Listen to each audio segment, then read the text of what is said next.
Las mejores charlas, los mejores debates y las mejores conferencias que pasan acá por la Universidad Nacional de Cuyo están acá, en el Académico. Así arrancamos. ¿Cómo entendemos la belleza dentro del arte contemporáneo? Sobre este tema reflexiona Félix Duque, el reconocido investigador español que vino a la Universidad Nacional de Cuyo para hablar de estas cosas a través de la filosofía moderna y contemporánea, que es su especialidad. Escuchalo.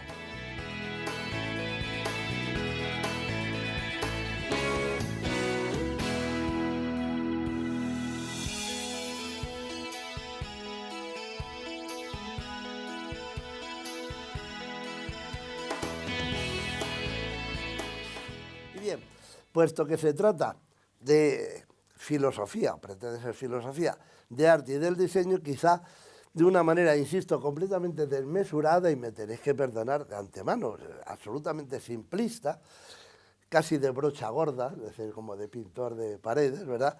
Pues algunas características que yo creo características, ni me atrevo a decir definición, sino una mera descripción de algunos rasgos de lo que podría ser el arte en general, para luego ver cómo se puede concretar en el mundo contemporáneo. En primer lugar, parece claro que el arte expresa mediante imágenes y acciones la cosmovisión de una determinada cultura. Es la expresión, pero no es una expresión, digamos, de tipo legal, ni de tipo razonado, ni mucho menos de forma autoritaria, sino que lo hace mediante la transposición en símiles, ¿no? En imágenes, en iconos que permiten la participación general del pueblo o de una comunidad sin necesidad, digamos, de una cultura previa, porque el arte sirve justamente de vehículo de esa cultura, ¿verdad? Eso sería para empezar, pero para seguir inmediatamente, lo interesante del arte con respecto a otros puntos, aunque en esto desde luego es común con la filosofía, es que es permeable a otras culturas, importa osmóticamente, por ósmosis, es decir, por filtración siempre interesada e interesante, los rasgos de las demás culturas que pueden enriquecerla o contaminarla a la cultura propia, y además puede ser traducible siempre parcialmente, como es natural, en otras culturas, y al revés, recibir, estar impregnada de esas otras culturas, de manera que esa cosmovisión empieza a deshilacharse, diríamos, deja de constituir un sistema cerrado, como ocurre en cambio con la mitología, que sería, digamos, la hermana mayor del arte, ¿no? y de la religión, porque antiguamente difícilmente podemos separar las dos, pero que tiene como característica ser diferencial con respecto a un pueblo, con respecto a una cultura, ¿verdad? Hablar de mitología nunca puede ser como el arte, que de alguna manera tiene esta idea universal, pero no porque sea un universal abstracto, sino por su capacidad de digerir y ser digerida constantemente y por lo tanto estar en transformación. En transformación mediante al menos 4 grandes medios: la metamorfosis, la transformación de una idea, de una temática, se va comunicando de formas verdaderamente curiosas, ¿no? Esta tarde veremos si el público benevolente quiere seguir asistiendo, claro, ¿no? Por ejemplo, la utilización nauseabunda. Ellos dicen que lo hicieron para que se tomara conciencia del asunto, por parte de Benetton, de un moribundo del SIDA, pero si nosotros al lado de eso ponemos un Rubens, nos damos cuenta de que la situación de la cabeza, la barba, los rasgos faciales son casi los mismos. Eso produce una especie de traslación de emociones, la mayoría de ellas inconscientes, ¿verdad? Lo vi en algún sitio, pero no sé en dónde, que cargan de significado, como decimos, emocional, porque remiten a eso que Dawkins y otros llaman, que parece que lo han descubierto ahora, los memes, ¿no? Que es nivel cultural, ¿no? Así que metamorfosis, alegoría, ¿no? No dejemos tanto la metáfora quizá estaría más adecuada para la literatura, ¿no? La alegoría en el sentido de que transpone imágenes en otras sin que se pueda encontrar ni un original ni una finalidad última en que descanse la traslación icónica, ¿verdad? Así que una alegoría constante. En tercer lugar, prótesis, es decir, el arte fagocita, emplea diversas técnicas, diversas ideas que toma de otras disciplinas, de otras maneras de vivir y los transforma justamente en imágenes válidas que remiten, como digo, a muchas otras facetas. En eso coincide seguramente con la filosofía, ¿verdad?, que también vive de sus impurezas, ¿no?, de digerir constantemente impurezas y de inyectarlas de diferentes maneras, de manera que cuando yo, hace tantos años, pues cuando los dinosaurios regían la Tierra, ¿no?, entré en la Universidad Complutense, que efectivamente estaba bastante llena de dinosaurios, digámoslo entre paréntesis, ¿verdad?, pues parecía que efectivamente la filosofía era filosofía pura, abstracta, y yo, que venía más bien de leer, bueno, lo que se leía en aquella época, ¿no?, Sartre, Kerouac, Beckett, pero ¿esto qué es? ¿No? ¿Qué pureza? ¿Qué significa la pureza? La pureza siempre seca, ¿verdad? Bien, así que prótesis, ¿no? Y por último, una palabra muy grave, pero que me parece que es interesante, metástasis, ¿no?, que se utiliza también para el cáncer, es decir, proliferación, deformación y contaminación, porque el arte siempre ha tenido, digamos, este componente desazonador, este componente inquietante, ¿no?, de no solamente expresar una cosmovisión, sino expresar también los miedos, las angustias de una cultura, ¿verdad? En ese sentido, pues se produce una especie de contaminación de células sanas y el arte es una contaminación, podríamos llamar, salvífica, si vosotros queréis, ¿verdad? Y justamente a través de esos medios, ¿no?, el arte, como decíamos, es mediatamente, al menos indirectamente, no solo inteligible, sino sensitivo para otras culturas y por lo tanto dialoga con los tiempos y con los espacios. Otro punto que nos liga a la filosofía, ¿verdad? Y tiende, por lo tanto, a una cierta universalidad de comunicación de inquietudes más que de certezas. Eso me parece que puede ser interesante, ¿no? Y bien, el atributo esencial en el que, en mi opinión, y eso es muy, si queréis, provocativo y seguramente no compartido, y me parece perfectamente, ¿verdad? Para mí, el atributo esencial que recoge y asume todo lo anterior es que el arte, por decirlo, si queréis, de una manera un tanto cursi, ¿no?, pues sería la flor envenenada de la técnica, ¿no? Algo así, podríamos decir, ¿no?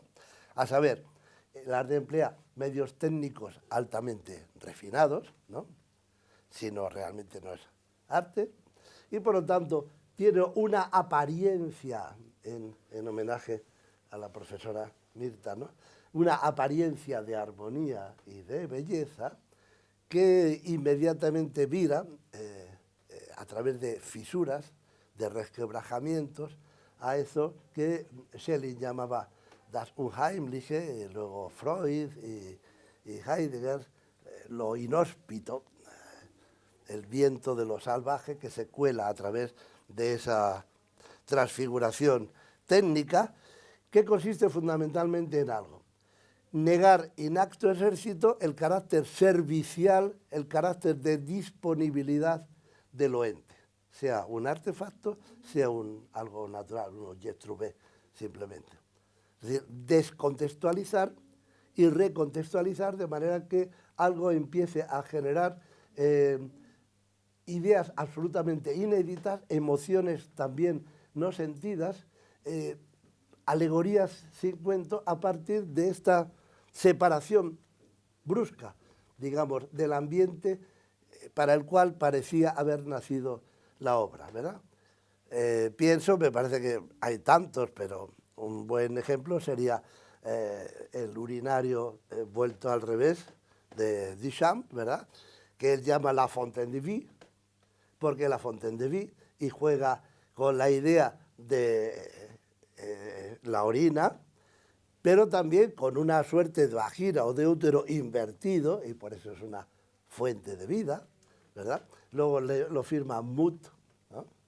Con dos T's, pero que no deja de recordar el ánimo o el psiquismo, se traduce así en Kant, es decir, el alma de las cosas, el animus, y que al estar situada en un contexto completamente separado de su propia función y encima vuelto del revés, empieza a generar metáforas absolutamente inéditas hasta ese momento, ¿verdad? Nos desconcierta, nos desazona y nos obliga a pensar, pero eso es lo que Kant decía de las ideas estéticas, ¿verdad? Que dan mucho que pensar, que son irrepresentables, pero que se presentan siempre simbólicamente.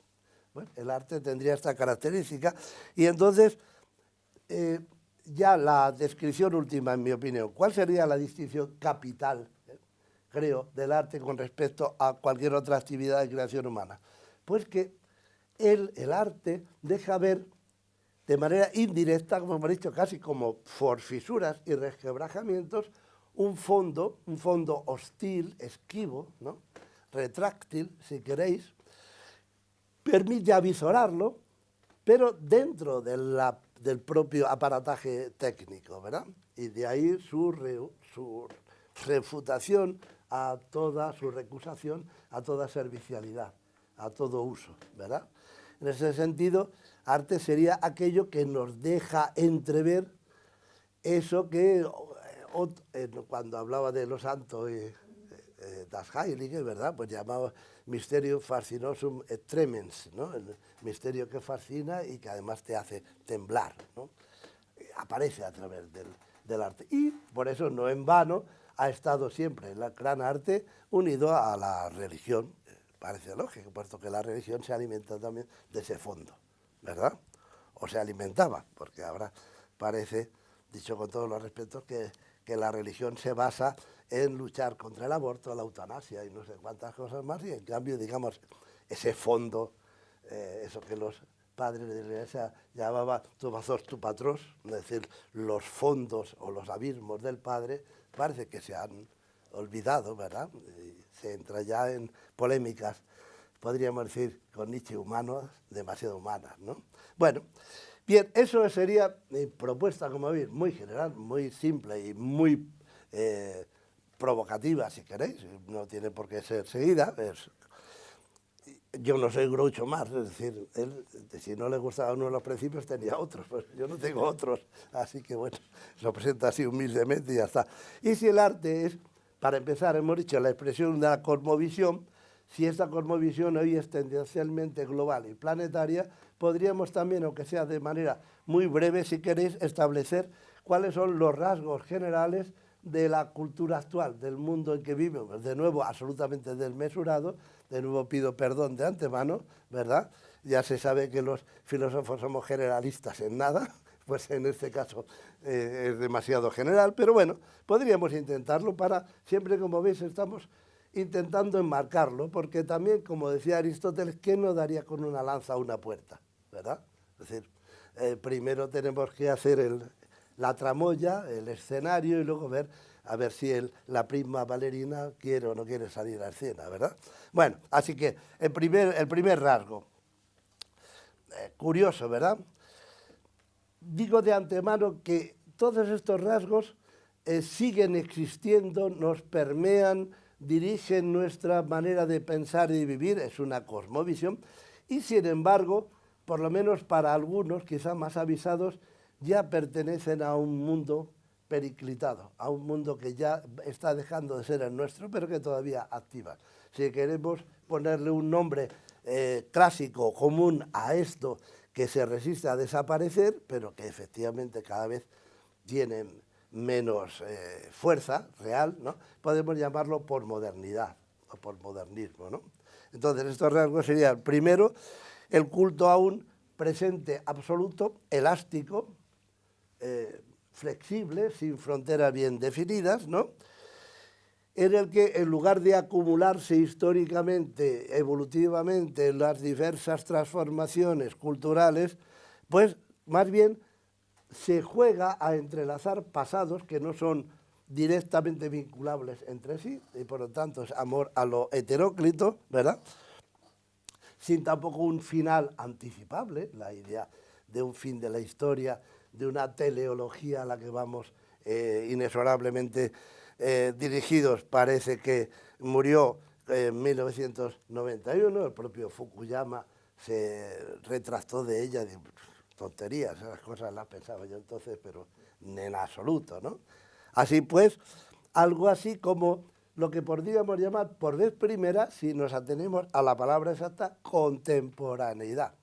Es decir, todos los tiempos se resumen como en una laguna de los tiempos, se mezclan entre ellos, y de ahí la dificultad de salir justamente de esa laguna. No en vano a la generación que correspondía en los años 80 y 90, sobre todo esta manera de pensar, se le llamaba, como sabéis, no futures, ¿no?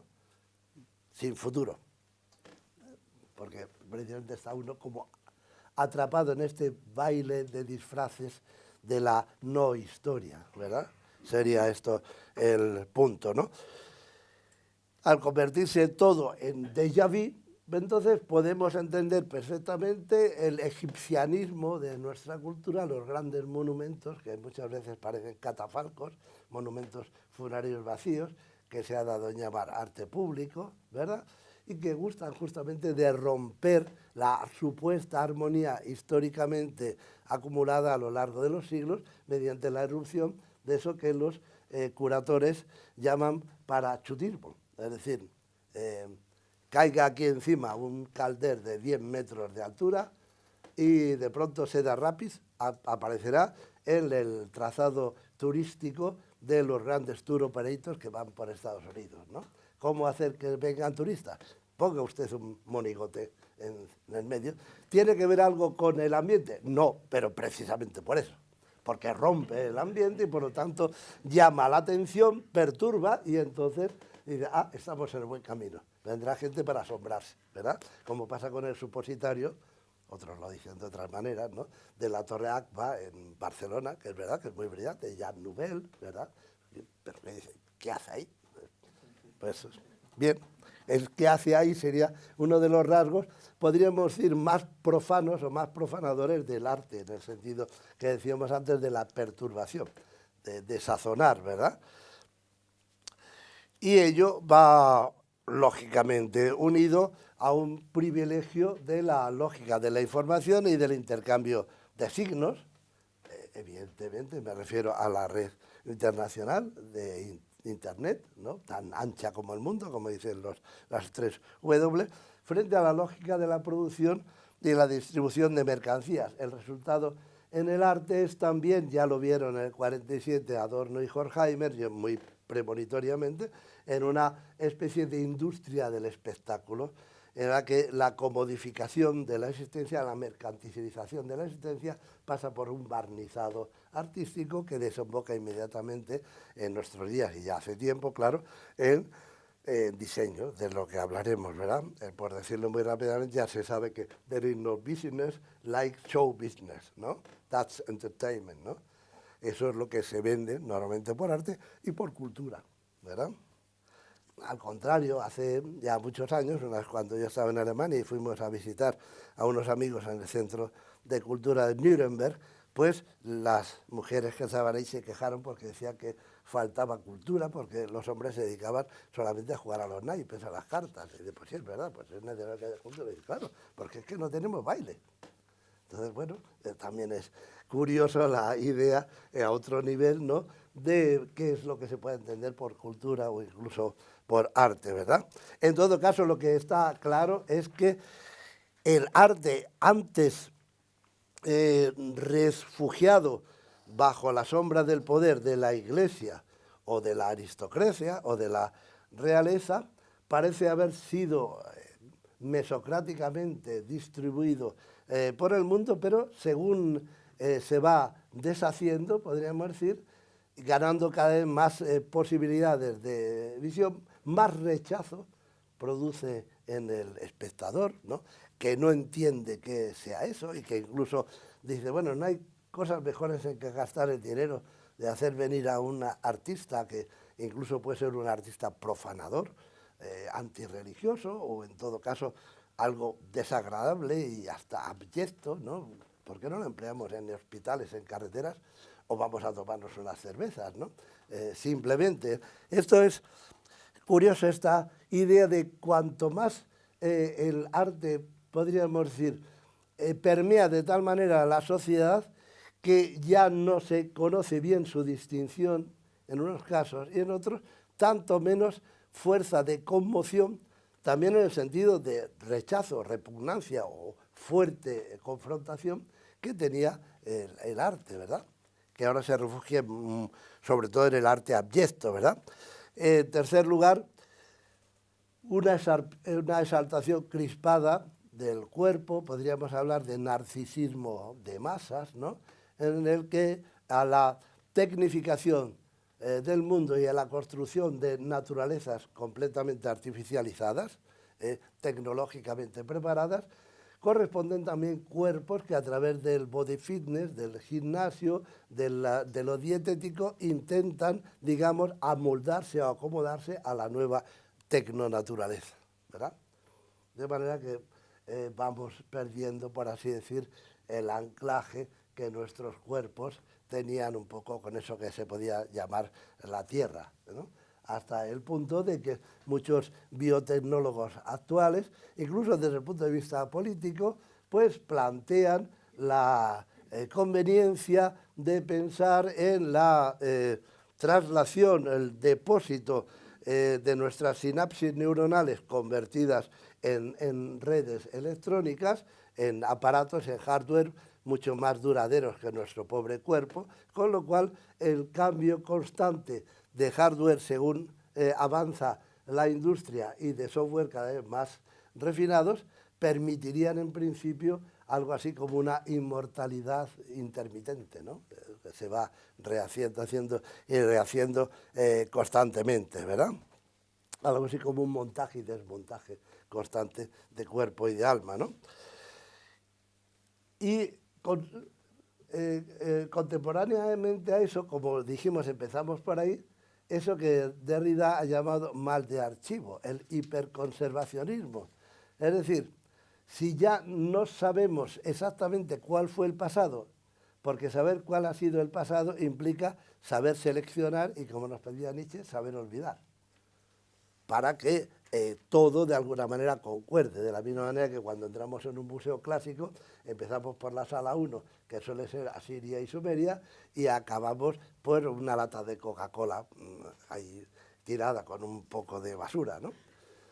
Y entonces sabemos a dónde hemos llegado, esa es la flecha del tiempo, pero desde el momento en que el pasado está todo él aquí y se puede mezclar de todas las maneras, hemos llegado al extremo de que no sabemos qué tirar. Y por lo tanto hay que conservarlo todo con el problema, claro, de que, por ejemplo, cuando se entra en internet y dice, tengo que hacer un trabajo sobre Kant, y entonces pone Kant y dice los canales y las calles de Ámsterdam, que también se llama Kant, ¿no? Y luego dice, hay 1.300.000 entradas. Y, bueno, ¿y qué hago yo aquí? ¿No? ¿Cómo se navega, verdad? Es decir, todo queda algo así como una obturación del pasado justamente por acumulación. Es curioso, ¿verdad? Al no haber refinamiento ni capacidad de selección ni de olvido, pues ese pasado nos ahoga. Algunos permiten astutamente navegar por él, como decíamos en el caso de Benetton, y hay tantos, ¿verdad?, de aprovechar algo en beneficio propio, pero para los más lo único que queda un poco es la estupefacción, ¿no? El no saber, el quedar paralizado justamente por el exceso de información, ¿verdad? Eso sería el mal de archivo. Claro, el resultado de eso es que la propia idea de historia y de historia universal desaparece. No tiene ningún sentido, no sabemos ni queremos saber por qué ocurrió que el siglo XIII va después del XIV o así, porque además, y con razón, en la era de la globalización, otros pueblos, otras culturas, otras regiones, dice, ¿con qué derecho tú haces esta línea cuando he sabido que los mapuches o los turcomanos o los kurdos también tenían cosas que decir? Y entonces también tienes razón, y de esa manera, pues al final resulta que no hay otra comunicación, al parecer, que la paródica, que la distorsionada. De ahí que hablaba yo antes de prótesis y de metástasis, ¿verdad? Así llegamos al final del Académico, espero que lo hayas disfrutado y te invitamos a ver todo nuestro contenido audiovisual en nuestra página web. Acordate siempre haciendo clic en un Académico. Muchas gracias y hasta la próxima.